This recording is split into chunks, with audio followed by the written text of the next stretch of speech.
अस्सलाम वालेकुम व्यूअर्स, मैं हूं तौकीर हुसैन। व्यूअर्स,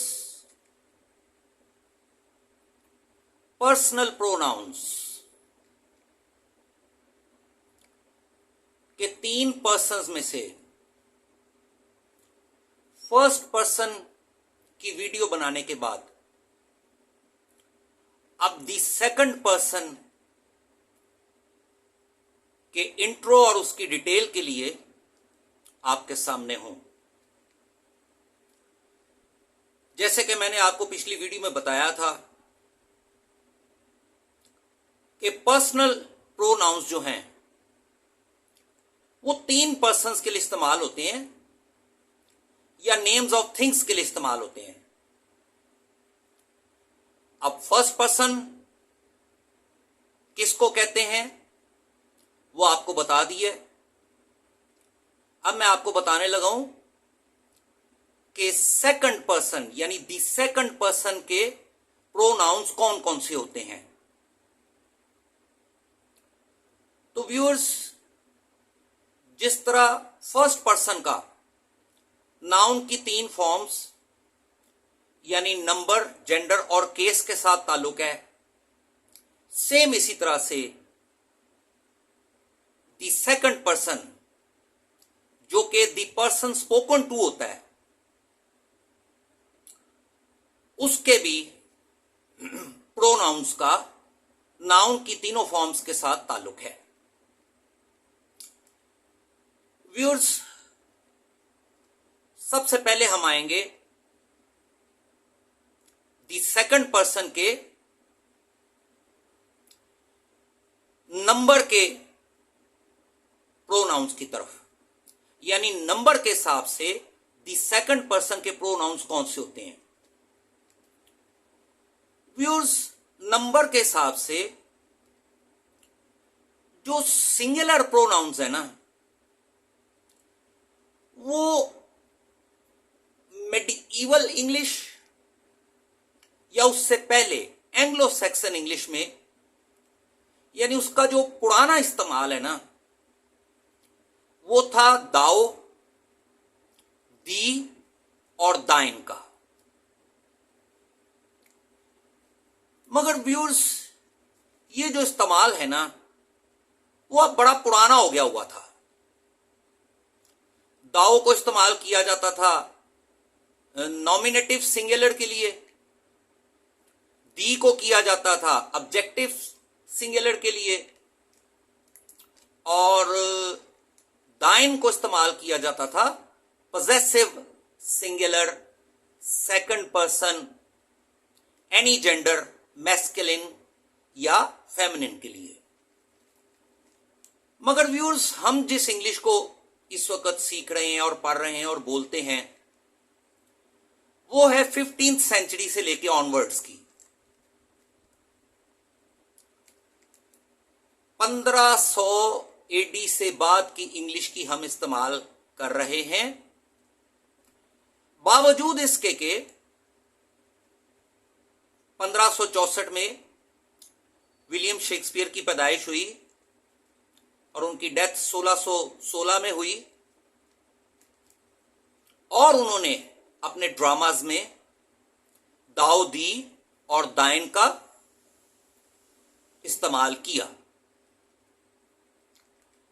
मगर जहां तक विलियम शेक्सपियर का ताल्लुक है, उनकी जो वोकैबुलरी है वो तकरीबन तमाम इंग्लिश राइटर से बिल्कुल हट के है। इसलिए उनके ड्रामाज में उनकी वोकैबुलरी की जो ग्लॉसरी है ना वो साथ ही होती है।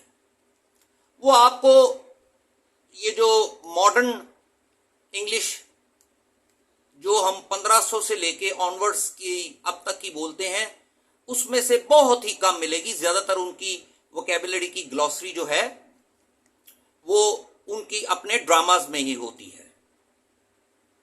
एनीवे, आपके लिए बात यह है कि जो सेकंड पर्सन होता है उसका सिंगुलर और प्लूरल एक ही होता है, और वो आपको पता भी लग जाएगा कि कैसे एक ही होता है। तो सेकंड पर्सन का पहला जो प्रोनाउन है, जिसका के नंबर सिंगुलर भी हो सकता है और प्लूरल भी हो सकता है, जेंडर कोई भी हो सकता है, मैस्कुलिन या फेमिनिन, मगर केस नॉमिनेटिव है, वो है यू। ठीक है। अब जब हम यू कहते हैं किसी को, मेरे सामने फर्ज करें एक बंदा बैठा है तो मैं उसको यू ही कहूंगा, you are eating.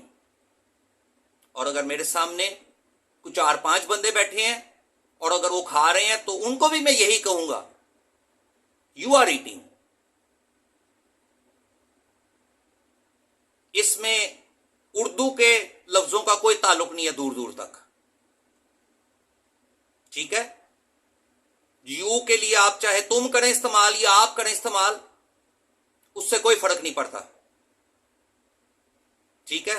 You singular को भी रिप्रेजेंट करता है और प्लूरल को भी रिप्रेजेंट करता है। तो यू आर ईटिंग में आप ये देख लें, जो यू है उसका केस नॉमिनेटिव है, और नॉमिनेटिव केस में जो भी प्रोनाउन आएगा वो सब्जेक्ट होगा, यानी कि एक्शन को परफॉर्म करेगा। अब हम आ जाते हैं सेकंड पर्सन के दूसरे प्रोनाउन की तरफ। तो व्यूअर्स, सेकंड पर्सन का दूसरा प्रोनाउन भी यू है। नंबर सिंगुलर या प्लूरल, जेंडर मैस्कुलिन या फेमिनिन, मगर case objective.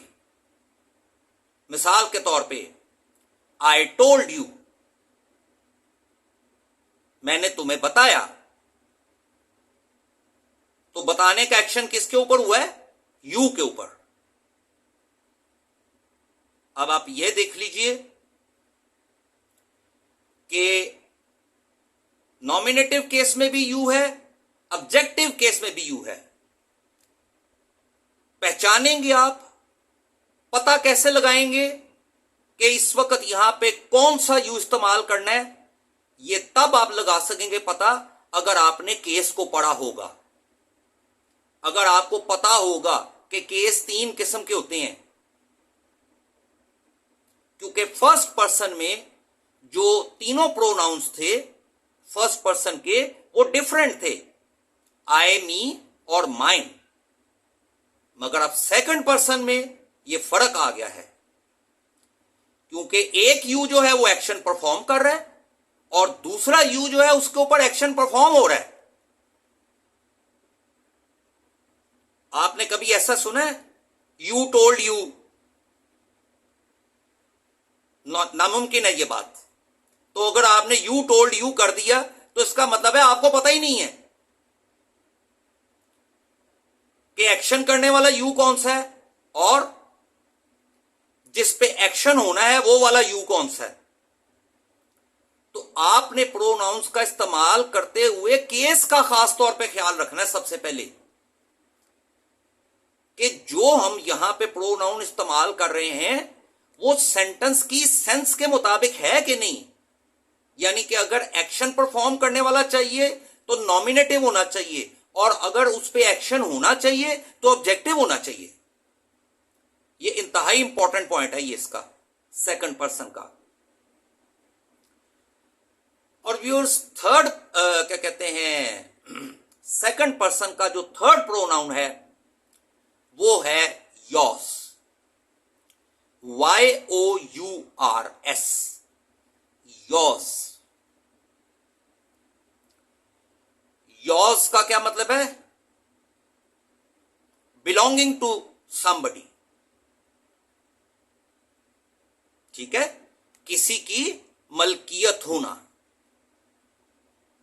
Is this book yours? क्या यह किताब तुम्हारी है? अब